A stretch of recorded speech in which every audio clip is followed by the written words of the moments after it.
that. But I just turned the essay in, so she's gonna show.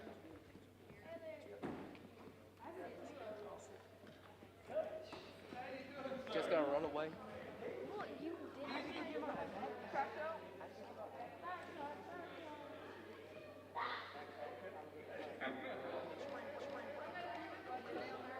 Hey, Divas.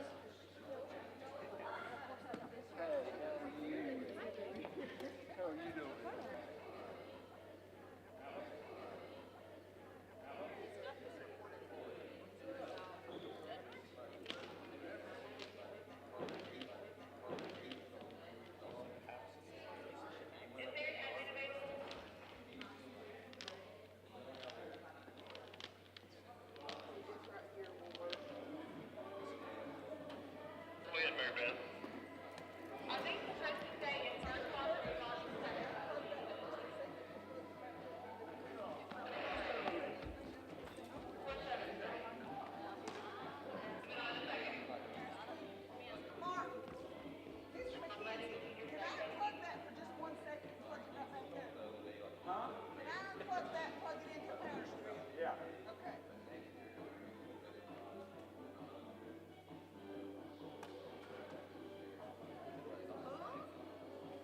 Yeah. Turn that projector back on.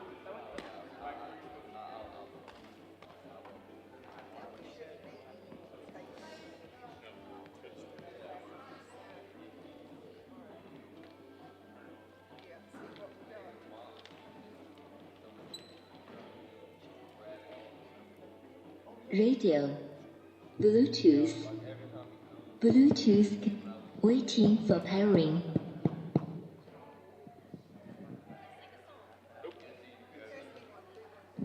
Testing.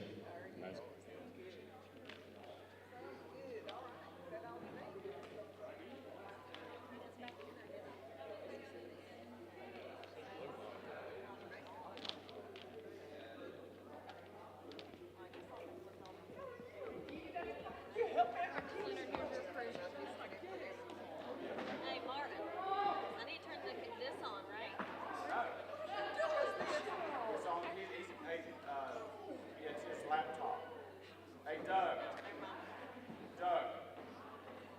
It's good. If you could just turn your laptop. Oh, never mind. Yeah, turn your laptop back on. They had to switch it. Hey, yeah, put that up. Well, test it.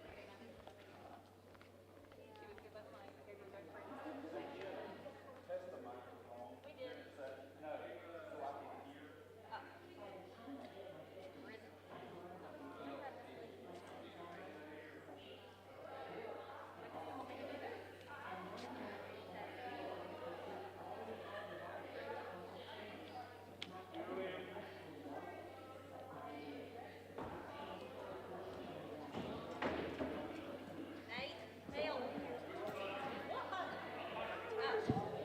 Testing.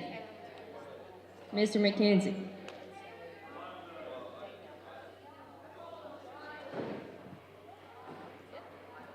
Testing, testing. Mr. McKenzie. Testing, testing. Testing, testing.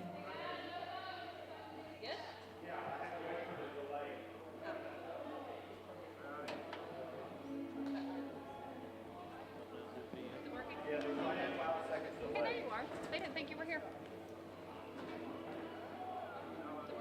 Yeah, that's right.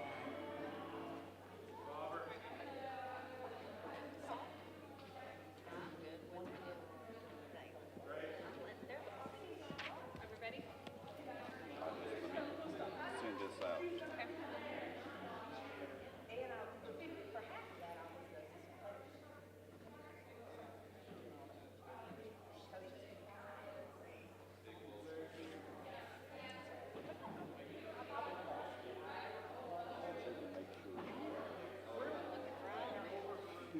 Wait, chicken check. Man, chicken check. Oh, yeah. Then you have there. Yep, there.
All right, guys. Need your attention, please.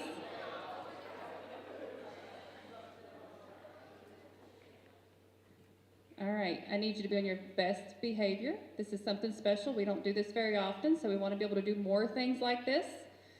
So I need you to give your full attention to our guest today. And then after he's finished, I'll come back and give you directions on dismissal. But we are very excited to welcome Mr. Doug Revis. And he's going to tell you all about his program and what he does and some history. And we're excited to have him. So if you could please welcome him.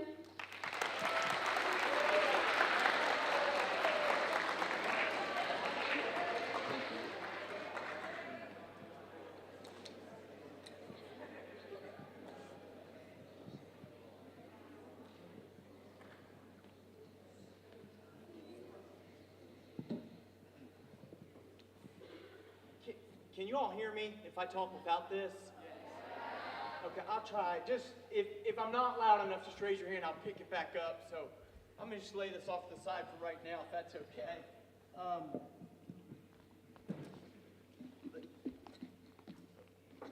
Boys and girls, thank you for having me today. Before we get started, I just want to let you know that I am just here today to share a story with you. But the only thing is when I start sharing this story here in a minute, you're going to figure out real quick, if you haven't already, that I am not a professional speaker by trade. I got into this by complete accident. And I just like to kind of put that up front because, I'm gonna make some mistakes. I'm gonna mess up with my grammar. I'm gonna get words pronounced wrong probably and lose my place. But I just want you to know I'm gonna be trying my best. I just like to put that out in front before we start, okay? And essentially, what happened, how this all came about was, some time ago, I had a colleague that was a principal at a school, and he sent me an email. And in the email that he sent, it just had three things in it. He didn't write anything initially. It just had three things in the email. And when he sent it, the first thing in the email that he had was Webster Dictionary's definition of the word happiness, which said that happiness was a state of well-being and contentment. The second thing he had in his email when he sent it was a statement from positive psychology that suggests that very happy people are in this state for a prolonged period of time and often feel that their life has purpose or meaning. And then the third thing that he sent in the email was a graph. And it came from an NBC poll at that time that said that 86% of adults in our country were not very happy, which meant that only 14% were. And the graph he sent over for kids your age, the numbers were a little better, but it was about a 50-50 split of kids that were not very happy and kids that were. And when he sent the email, that's when he started writing the message. And it was obvious in the email that he was very upset. He was distraught. This very much bothered him. And the reason it did, he said, was because he didn't care what his kids did, when they grew up. He wanted all of them to do whatever they wanted to do in their lives. Wanted them to chase their dreams, be what they wanted to be. That's what he wanted for his kids. The teachers, parents, astronauts, whatever they wanted to do. He wanted his kids to do their own thing. But the one thing he wanted for all of them was, he said, he wanted them all to be happy. And he knew that I had been in the 86% for a very long time. And he knew about the person that showed me how to get out of the 86% into the 14%. So he wrote and he asked me if I would come share his story with his kids. And when he asked me that, I was just like very nervous, and I told him I just didn't know if I could do it. And so anyway, that's how all this came about. That's why you're stuck with me today. So anyway, I'm sorry. I'm going to do my best for you. But anyway, what I'm going to do today is I'm just going to share a story with you. And the story I'm about to share with you is 100% true. Everything in it happened.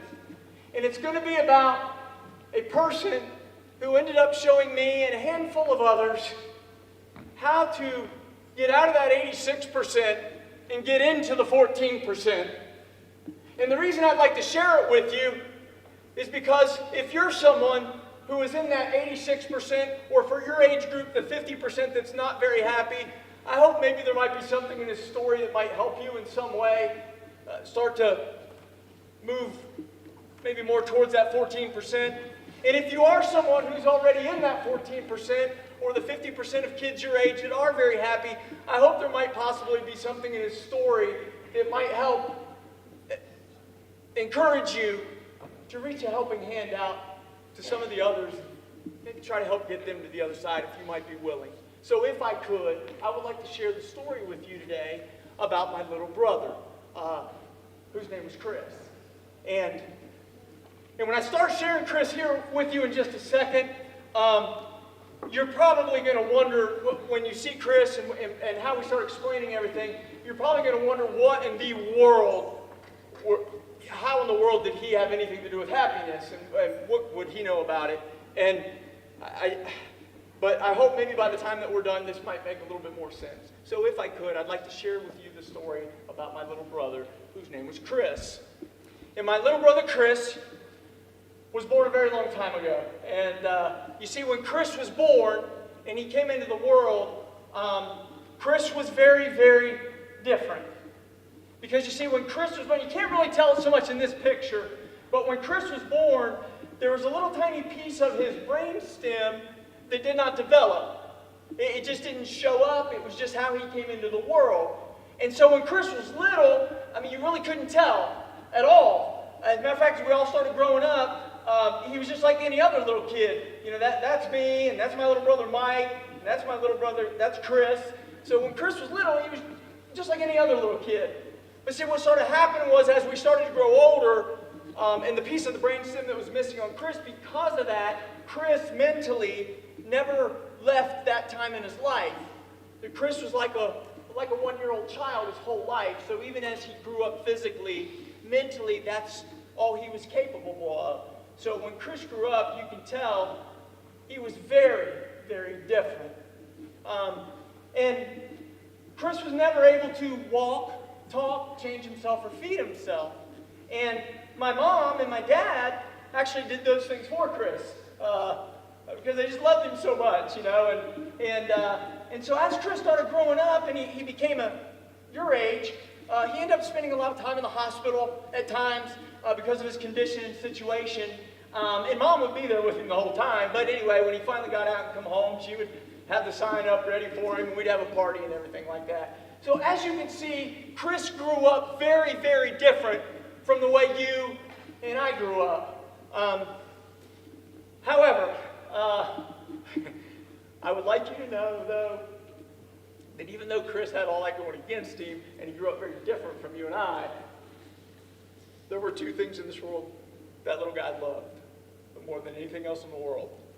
And anybody that knew Chris knew these two things about him.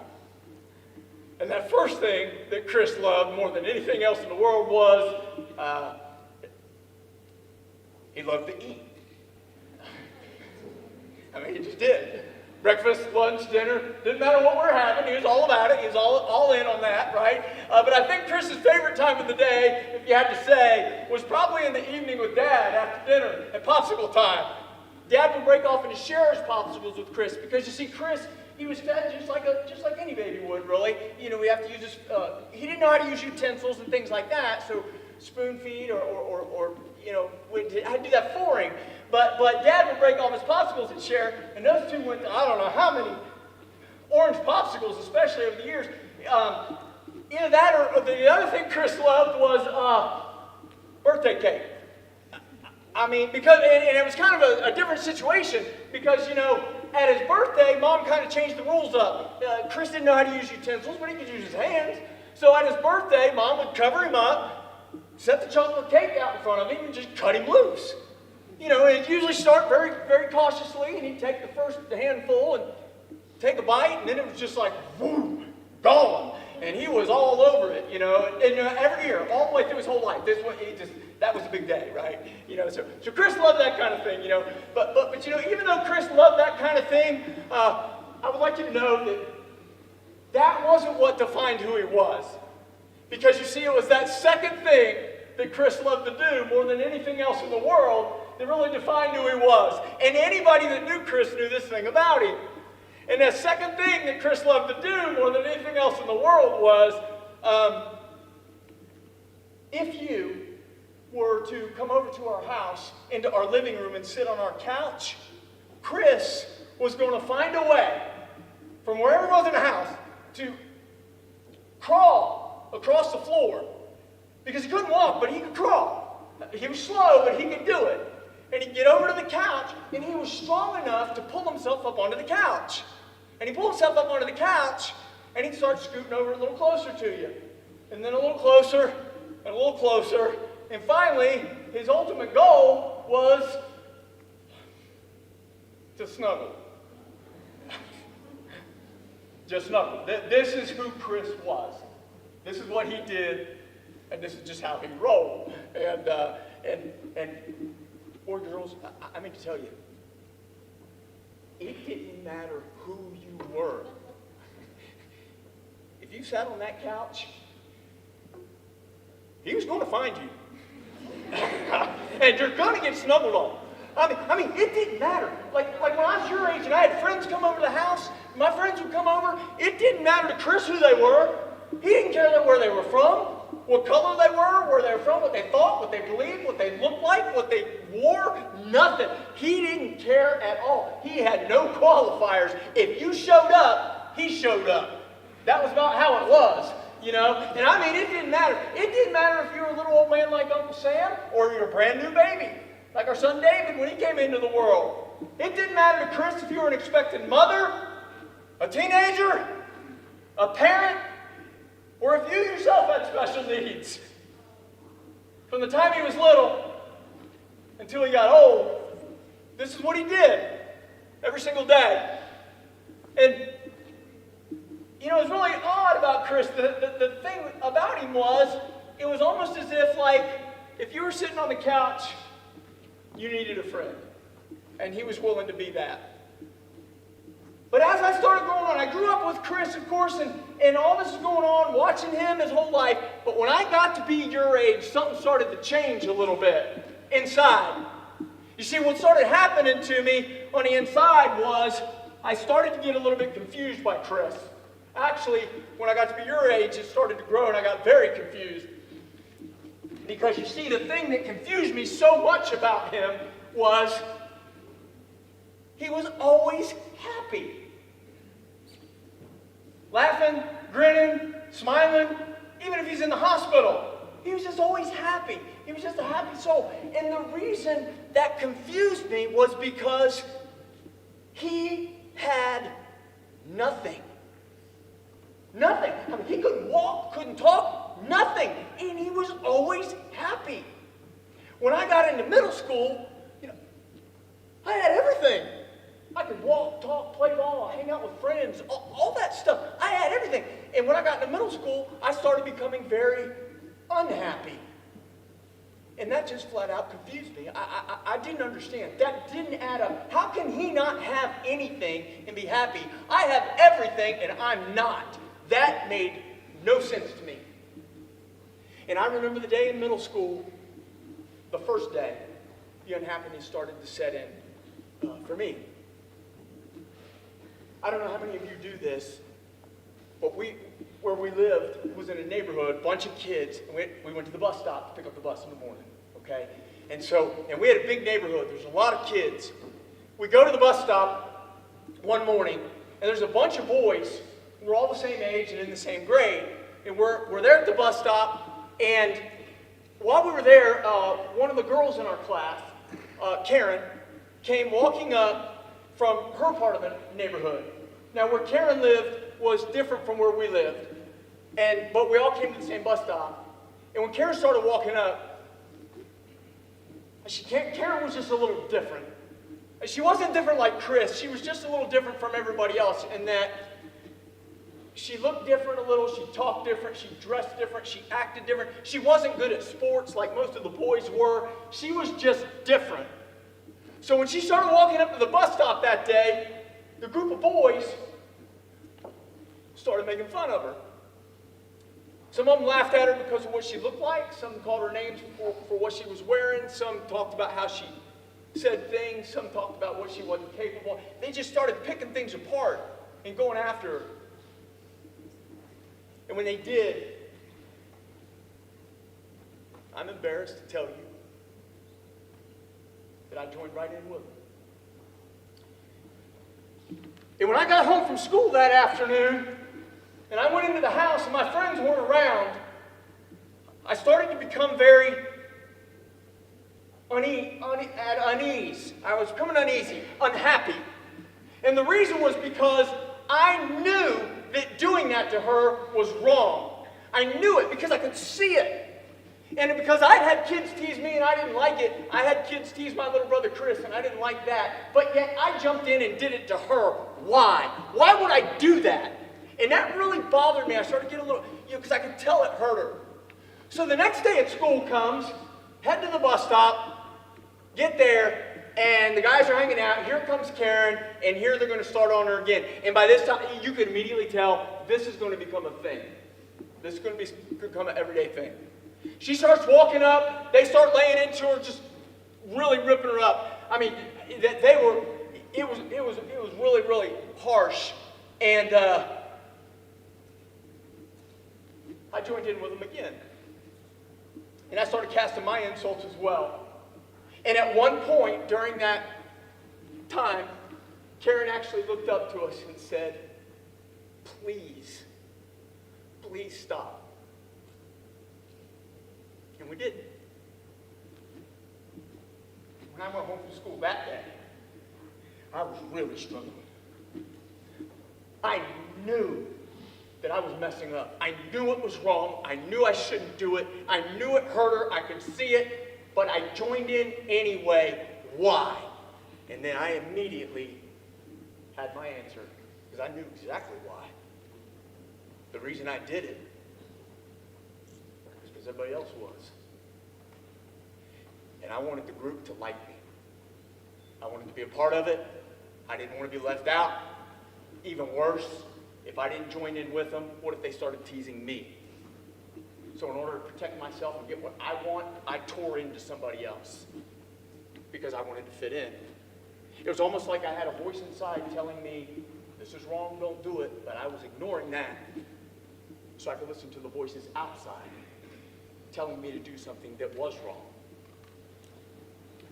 So this started picking up. And then it left Karen and it started going after other kids. And the group of boys that I was in, we were doing this to a lot of people, a lot of kids. And then one day was the worst day of all. We come to the bus stop, we start digging into Karen, letting her have it, teasing her, making fun of her.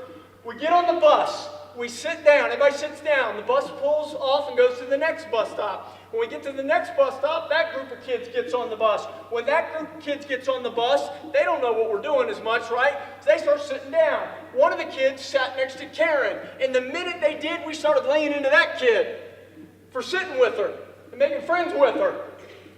Well, that kid didn't want to be teased, so they jumped up and left. Every seat on the bus got filled except Karen's. She sat there by herself and was staring out the window. I remember it was like it was yesterday, because I was sitting 4 seats back on the left, she was sitting 3 seats back on the right, and I saw her look out the window, trying to hide it as best as she could, and I saw the tears start to come down the side of her face. And that picture haunts me to this day. And I'll tell you why. Because when I grew up, I had my own little daughter. Sent her off to school. And this year just sent the youngest of my granddaughters off to school. And they're riding the bus for the very first time. And all I can think is, what if all the kids start doing that to her? It even got to the point where a couple years ago, I went to find Karen. go find her, apologize to her straight to her face. But I found out that she passed away a few years ago. She grew up, got sick, had 2 little girls of her own. And so I'm just not going to get to say those words to her. And it was on this day in middle school when I was sitting in my house wrestling with this. I didn't have my friends to support me, and I'm dealing with this on my own. And I'm struggling. And I look over to the right, and there's Chris sitting there on the couch, just hanging out with Mom, laughing, smiling, grinning. Mom's playing patty cake with him, singing his favorite song, You Are My Sunshine. And when I was looking over at this, watching him smile, watching both of them so happy, a thought just popped into my head. I don't know where it came from. I didn't create it. It just showed up. And a thought hit my head was, you know what? If Karen had ever come over to our house, into our living room, and sat on our couch, I wonder how Chris would treat her. If I knew that answer, he'd have crawled right up next to her and showed her kindness, that she was of value, and he'd have been a friend if she needed one, the way everyone should be treated. And as I was sitting there thinking on that, a second thought hit my head that I'd never thought of. And it just was like, wait a second. Is that it? Could it be that simple? Has he figured out some kind of secret that I don't know? Chris is kind to everyone and makes everyone happy, and he's always happy. I'm making people hurt and have pain, making them very unhappy, and I'm unhappy. Is that it? It can't be that simple. That how we choose to treat other people is exactly how we end up ourselves. I was like, there's no way. And the reason I didn't believe it is because if that is true, then that means that happiness isn't based upon what we have. Happiness is based upon what we give. And I just didn't know that could possibly be true. But then I got my answer.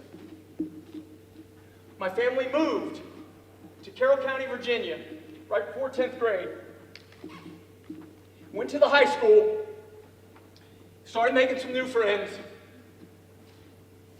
About a year or two into it, one day, we're sitting at lunch. Now, I don't know how many of you are familiar with the high school cafeteria over here. A lot of you are probably. I guess it's still the same. I hadn't been in there in a while. There used to be 2 doors, one from the main lobby, one from the back hallway. I don't know if it's still like that. But anyway, if you were to go in from the main lobby and go to the left and move towards that back door a little bit, we were at a table sitting right back in that corner. I had 2 friends to my right and a couple others and 1 friend to my left. While we're sitting there at lunch, a little boy walked through that back door with his teacher. And his name was Luther. And Luther was in the special needs class. That's why he had a teacher with him. Because, see, Luther was very, very different. Now, he wasn't different like Chris. You see, Luther could walk. And Luther could talk. I mean, he could say a few words. He couldn't say a whole bunch, but he could say a few. But the thing about Luther was, you'd recognize, right when he walked in the door, he was just very, very different. He looked different, he talked different, he dressed different, he acted different, everything about Luther. I mean, he was completely different. You'd notice it right away. So when he walked, I mean, Luther was the perfect target to go after. Start laughing, teasing, making fun of him so you can get all your friends to laugh.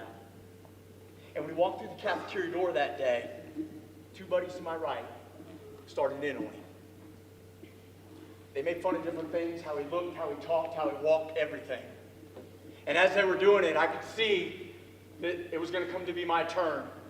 The guy to my right actually nudged me a little bit. And I don't know if I was having PTSD or what had happened to Karen when I was younger and your age. I don't know why. But I started to fight myself inside, and a struggle began. I didn't know what to do. And right when I hit full punch, I needed these guys to like me. I'm a new kid in school. I need to be a part of this group. And right when that was getting ready to happen, friend to my left, his name was Kenny Helton. Right on his heels, and we go following up, and we're going to go talk to Luther. And see, we knew Luther's name, but we didn't really know much about him. We knew he was very limited, so we were very careful when we approached him. So we go up to talk to Luther, not knowing how much he could communicate or not. And we go up to him and see, now when Luther stood there in lunch, he usually stood like this. His hands were drawn up like this, and he's looking down at the ground most of the time. So we go walk up to him, and we're very careful. And he was just a little fella. And so we're like, hey, Luther, how you doing, buddy? You have a good day today? And when we did, his eyes came up, and he looked at us for just a second, looked right back down at the ground, and then he looked up and he started smiling really big, and he went, yeah. So then we asked him a second question. We're like, Luther, were you a good boy in class today? Did you do what you're supposed to do? Yeah. And then we asked him a third question. But see, when we asked him this third question, he quit smiling, he quit grinning, and he got real serious real quick. And I think it's because the third question that we asked him, it didn't have a yes or no answer. So he was trying to figure out how to say it the best way he could, trying to find the words. And the third question that we asked him was, we're like, Luther, what did you do in class today, buddy? And right when we asked it, man, you could see his face. It just locked in, it got serious focus. He was concentrating, trying to figure out how to come up with all the words. And finally, all he could come out with to tell us was, ear. We didn't know what he meant. But his teacher was right there with him. So she told us that what he was trying to say was, on that particular day, he had been very good in class. And whenever Luther was good in class, right towards the end of the period, he was allowed to put headphones on and listen to music. So that's what Luther was trying to tell us, ear. So when she told us that, we're like, oh, Luther, buddy, man, you have to put the headphones on and listen to the music. Do you like the headphones? Do you like the music? Yeah, you got really excited, right? So it was real positive and upbeat. So the next day lunch rolls around, Kenny comes up and he says, hey, let's go find Luther again. And I was like, Kenny, man, do you think Luther's would even remember who we are? Do you think, I don't know what and Kenny's like, well, it don't matter. If he doesn't, we'll just go make friends with him all over again. I was like, well, okay, let's go. So Luther came through that back door like he always did. We came through the other side like we always did. We started walking across the cafeteria floor. We got about halfway across the room, and his eyes came up, and he saw us. And when he saw us, I guess he did remember. Because when he saw us, he went, and he wanted us to come over to him, right? So we're like, oh, we better hustle. Let's go. We go on over there, and we go running up to him. We're like, Luther, how's it going? What's going on? He, ear. So he's real excited to tell us all about it, right? So now this starts to become a thing. Like every day now, he's finding us, waving us over so he can tell us about it. And it was the strangest thing because we started doing this almost every single day, and it was pretty much the same exact conversation every single day, But we loved it, and I often wonder why.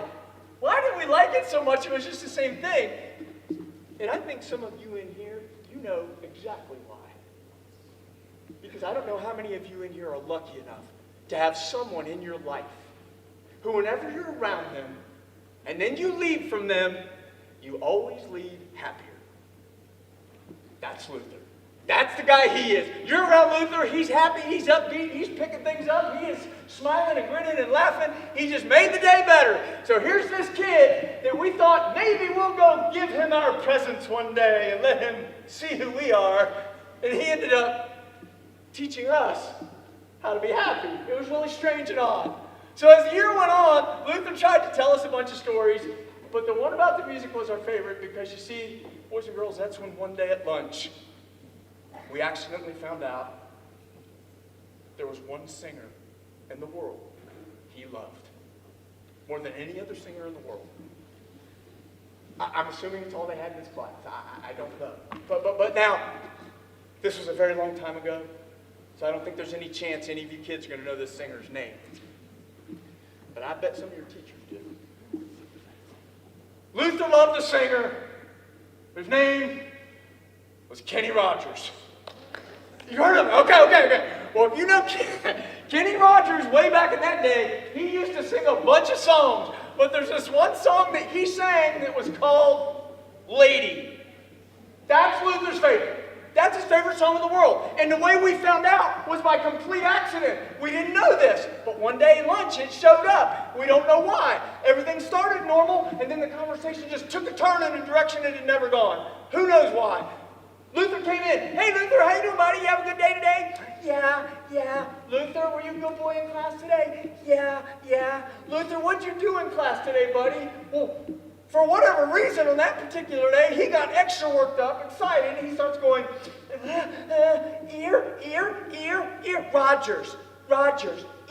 Rogers, ear, Rogers, ear. Lady!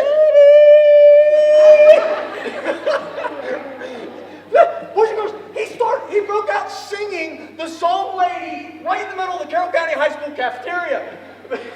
And I have to admit, though, Luther, he did not sing well. And the only word Luther knew to the whole song was lady. So he'd just sing the word lady over and over and over and over, but he would change the pitch in his voice to make it sound like a song. You know, to him, he was like, lady.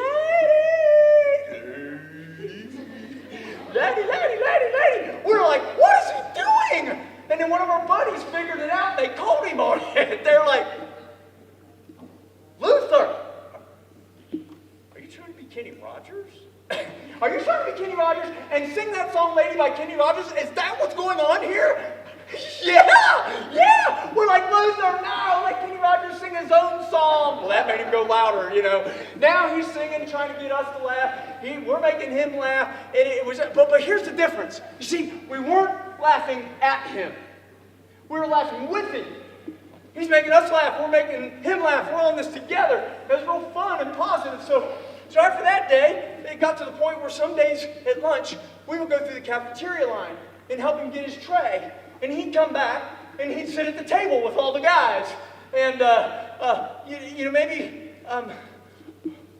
his teacher was okay with that. She let us do that because she knew we had his back and everything, but she stayed real close in case we needed her. And I'll be honest with you. Some days when Luther would eat lunch, we might have to help clean him up a little bit. Or maybe some days at lunch, he'd get really excited and worked up, talking about Kenny Rogers. He'd jump up out of his seat, knock his tray, and chicken nuggets go flying everywhere, you know. And we'd have to clean it all up. Well, anyway, I go home from school one day, and my mom, who had heard us telling all these stories about this kid named Luther, says, hey, look, I was out grocery shopping today, saw this on the side rack. It was like $5. I don't know, you want to give it to Luther? What is this, Mom? She pulls it out of the bag, and it was a black t-shirt with a great big picture of Kenny Rogers on it. I was like, oh, Mom, no way. Are you kidding? He'll go nuts. I mean, he wants to be Kenny Rogers. But then a thought hit my head. It was just an honest thought, and I thought, oh, wait a second. You know what?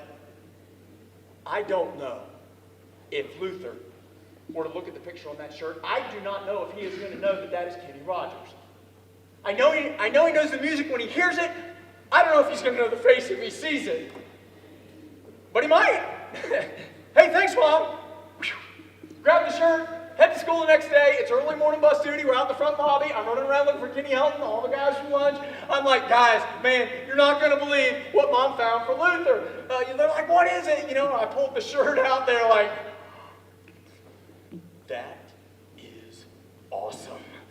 He is going to go crazy. He is going to, and then they did exactly the exact same thing. They went, oh, wait. Do you think he's even going to know who that is? And then one of our friends said, well, I guess we're about to find out. So, we're in class waiting for lunch. We couldn't wait, to see, is he even going to know who this guy is when he sees it? I don't know. Maybe he will. So, lunchtime came. We were so excited. We got down there early. We go into the cafeteria, get our spot, look around. He's not there yet. So then we started settling in at our table. But by this time, it wasn't just our table, the guys that was getting worked up and excited. It was like 2, 3, 4 tables, every part of that cafeteria. Everybody was getting excited. Because everybody knew what was going on. We're all high-fiving, laughing, screaming, couldn't wait for him to come in. Everybody was so fired up. Everybody was so happy. That's when it hit me. When you help lead people to be mean to someone, they'll follow you.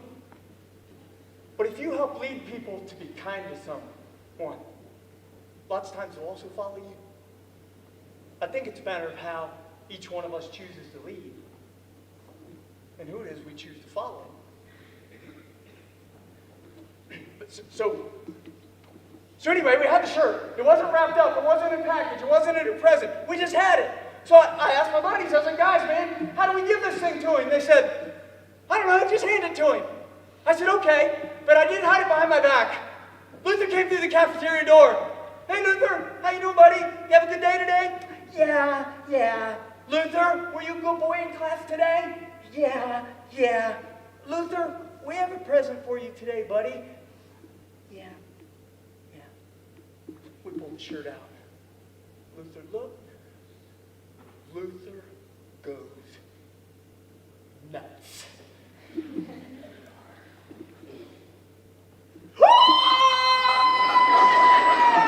Rogers, here,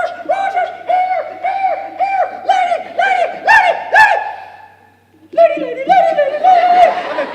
He starts jumping all over cafeteria. He's going crazy, right? Well, it just so happened, of all days of the entire school year, on that particular day, Luther just happened to be wearing his bibbed overalls. You all know those, right? Yeah, he's wearing his bibs. And he decides he needs that shirt on right now. Yeah, and he knew how to do it. Right there in the middle of the cafeteria, he reaches up, boom, unclips them. There they go. They're dropping down. They're on the way down. Luther's, they're about here, and we start screaming, oh, Luther, no! Buddy, you have got to keep your clothes on. You can't be doing this right in the middle of school, right? Well, his teacher saw what was happening. She jumped up, runs over there, and she grabs him. Fortunately, they had gotten about right here, so they didn't get all the way down. She grabs him like this, starts pointing across the cafeteria, and she's trying to get him out of there. Get him into the bathroom to change him, right? But you could still hear him while she was dragging him across the floor. You know, she was like, oh my, Luther, we're in school. We keep our pants on. You know, they got outside, the big door shut, and that cafeteria door, and he started heading down the hallway. And when he did, we could still hear him all the way down the hallway, just screaming as loud as he could, Rogers! We're like, oh gosh, he might explode. and we went up to his teacher later in the day, we found her, we're like, what did you do with him? She said, I tried to calm him down, control him, get in the bathroom in time, but he was just not having it. He was trying to get naked right out there in the hallway. So she just did all she could think. She grabbed those bibbed overalls, pulled them back up, over his shoulders, clipped them, took the Kenny Rogers shirt on, jerked it over his head, and stuck his arms through. That calmed him down a bit. And that's when we saw him next. Because we had no idea where he was or what was happening. We were going about lunch. And as we were, all of a sudden, that back door popped open. Boom! In jumps Luther. Blah! Hands on hip. That shirt was way too big for him. It was hanging almost to his ankles. I mean, well, he didn't care. He looked like a superhero. And one of our friends turned over and looked at him and said, everybody, look! It's Kenny Rogers! Lady! He started singing. And so, but this time, we all joined in with him. And we all started singing, or screaming, or whatever that was, because it was terrible. and then after we started singing, we started cheering for him. We're like, Luther, Luther, Luther, Luther. He started dancing, rubbing his shirt. And then when everything started to calm down, and it was quieting down, and things came back to normal, he ran over to me and Kenny. Came over to us, stopped right in front of us, looked up, and he went. And he jumped up and he gave us a big hug. And that was the day I learned exactly what Chris always knew. That when you're kind to other people and make them happy, it makes you happy too. So anyway, boys and girls, if you can't tell, and I'm sure that you can, I've been talking about Chris in the past tense. Chris passed away a few years ago. And after he was gone, we kind of started, I guess in the family, started giving him a nickname. We would refer to him as Silent String. It was just a term we just kind of talked about with Chris. Obviously, he was never able to talk. But even though he was never able to talk, he was so strong because no matter how bad life treated Chris, he always chose to treat everyone else with kindness anyway. That was his silent strength, a power that I think is very, very prevalent in each and every one of us. It's just a matter of whether we want to ever choose to use it or not. So if I could, I would like to share with you, as we leave today now, leave with you 3 ways, if you might ever possibly consider using your own silent strength in a way, things Chris kind of modeled. And the reason I like to share them for you is because if you're in that 86% of people that's not very happy, if you were to do one or more of these, I think it might significantly increase your chances of moving in the direction towards the 14%. And if you're in the 14% that is already happy, and you might be willing to do one or more of these 3 things, I think it might significantly increase your chances of being a helping hand to someone else and helping get them to the other side. So if you might allow me to, here's 3 things Chris taught me about how to treat other people that can affect yourself as well. Number 1, your spoken words. Now, Chris couldn't do this, but you and I can. And if you might ever be willing to use your words to say something positive, kind, or uplifting to another person, I think you'll know you're going to see that positive energy right away. And you'll recognize it on the spot, probably happiness immediately, because you probably see them smile. But what you don't know is that when you're willing to cast a message like that to someone else, you don't know what it's going to do to them later in life when they start moving on. Because you could have a big power effect on them that you don't even know about. Do you know how I know this? Because the very first time we ever went to share Chris's story at the very first school of the very first time, and we got up in front of those kids, I was absolutely terrified, torn up, so nervous. I didn't know how the kids were going to respond. And at the end of the program, when we finished, I was still just a mess. Did they like Chris? Did they even care? Did it even matter? That was a very difficult thing for me personally. Well, anyway, all the kids right here got up after the program, and they started heading out of the door down here. I went over to the side to pack my stuff away, which was over here. About that time, a little boy who was sitting right about here, you can't see him in the picture, he got up and he started making his way over to me. Brown hair, glasses. He came up to me, introduced himself, told me his name. He said, "Mister, can I tell you something?" I said, "Well, sure." He said, "Remember that little girl you used to make fun of and you didn't get to apologize to her?" I said, "Yeah." He said, "You know what? I think she just heard you. And I think she and Chris are both smiling today from wherever they are. And I hope you'll never stop sharing his story." That was one positive sentence from a 9-year-old kid who I didn't know, spoken to me 13 years ago. It's been in my head every day since and completely changed everything, my whole path in life. Your positive words have massive power. Number 2, the second one, if you might be willing to do it, your written words. Most of you in here, you either already have a cell phone or you're probably going to be getting one at some point soon. And your written communication is going to dominate your life. You're going to be texting, emailing, social media. And if you might be willing to use that to help uplift somebody else, it can have just as much power as spoken words or more because they're there permanently. Do you know how I know this one can change somebody's world? Because not long after that program, when it was over, I got in the car and I drove home. Now this program was taking place 5 weeks after Chris had passed away. So when I walk into the house, Mom is still kind of recovering a little bit from all this, right? But when I walk into the house that day, she's smiling. I was like, what's going on? She wanted to know how the program went. I said, what's going on? She said, go look at the computer. We go over the computer, and a handful of those little kids at that program had written a few messages. One of them in particular said, I would like to thank Chris's mom and dad for taking care of him all those years, because without them, he may not have had a story. And that statement stayed on my mom's computer for years. Your written words have massive impact on other people, and they don't go away. I hope you might consider using them to uplift others and yourself in the process. And let me say this before we leave number 2. I think I can go ahead and share this today.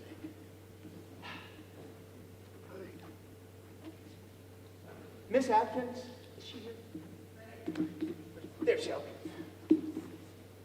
Miss Atkins is going to allow you, if you want to do this, Miss Atkins is going to allow you to use a platform. It's called the Kindness Wall. It was created by Chris's nephew, my son, David.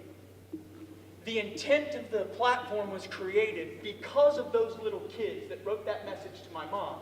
The thinking was, if those kids who didn't even know my mom were willing to write a message and do that for her, I wonder if they'd be willing to do it for each other. So he created this platform. The problem is schools can't use it unless a teacher at the school is willing to run it and moderate it. And Miss Atkins says she'd be willing, if you'd be willing to use it. And here's how it works.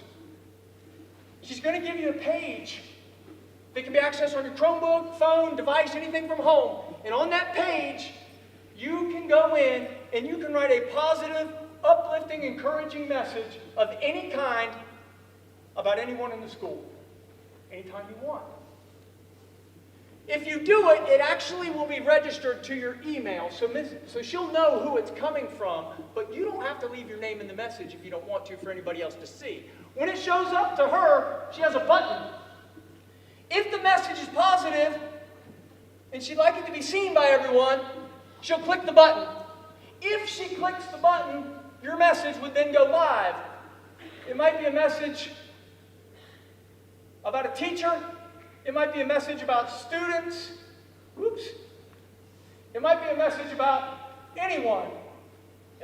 It can be about anybody in the school. And those of you that do have phones and know how to attach things and add GIFs and stuff like that, you can do that if you want to. It can house just about anything. But anyway, the intent of the platform is to allow you to use your power of written words to uplift people in your school, if you might be willing. She will be sharing that with you. And then number 3, last but not least, the third way that I believe you can use your silent strength power to help uplift other people and yourself in the process as well is the way Chris did it, through your positive actions. Chris offered a helping hand to everyone because everyone needs a helping hand. Because guys, if there's one thing I learned from my little brother Chris is, true happiness is not something out there that you can go find, get, accomplish, or achieve for yourself. True happiness is something inside that gets generated when you choose to be kind to other people.